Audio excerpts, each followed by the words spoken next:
Bonjour, mon nom est Pascal Maître, je suis photojournaliste et normalement mon domaine de travail est le reportage, et plutôt le reportage d'une news magazine. Et là j'ai fait une petite digression, je suis parti vers les baobabs, vers quelque chose qui est plus proche de la nature. Donc j'ai fait des recherches, je me suis aperçu qu'il y avait pratiquement aucun travaux dans la presse sérieux sur les baobabs.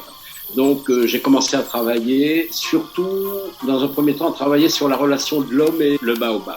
Parce qu'à Madagascar, surtout dans le sud de Madagascar, il y a un lien très étroit entre les hommes et le baobab. C'est-à-dire le baobab peut servir d'arbre sacré, qui va servir d'autel au pied duquel on va faire des cérémonies de guérison. Et puis, il y a aussi un des autres aspects qui est sans doute le plus extraordinaire. Il sert de réservoir pour stocker l'eau dans la région du pays Mafak, qui est une région où il ne pleut que 2 à 3 fois par an. Alors, il s'est passé vers 1930, il y a eu une très grande famine dans le sud de Madagascar, comme aujourd'hui.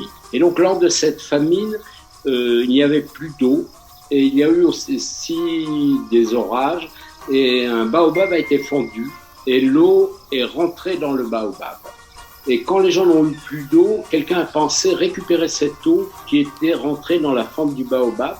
Et à ce moment-là, les habitants se sont aperçus que l'eau était très pure, qu'elle n'était pas abîmée. D'où leur est venue l'idée de creuser l'arbre vivant et de faire une sorte de citerne qui est quelquefois énorme où on peut stocker jusqu'à 14 000 litres d'eau.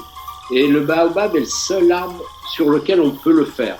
Parce que vous creusez l'arbre et 6 mois après, il a refait une écorce interne et il va redevenir étanche. Un autre arbre mourrait, il serait pourri. Et il y a environ 800 baobabs comme cela, utilisés comme baobab citerne.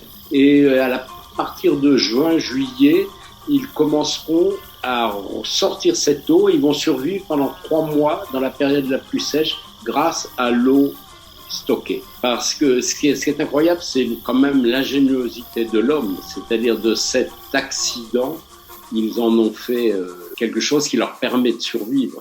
Et c'est assez rare de voir qu'un arbre permet à des populations de survivre. C'est quand même un arbre incroyable.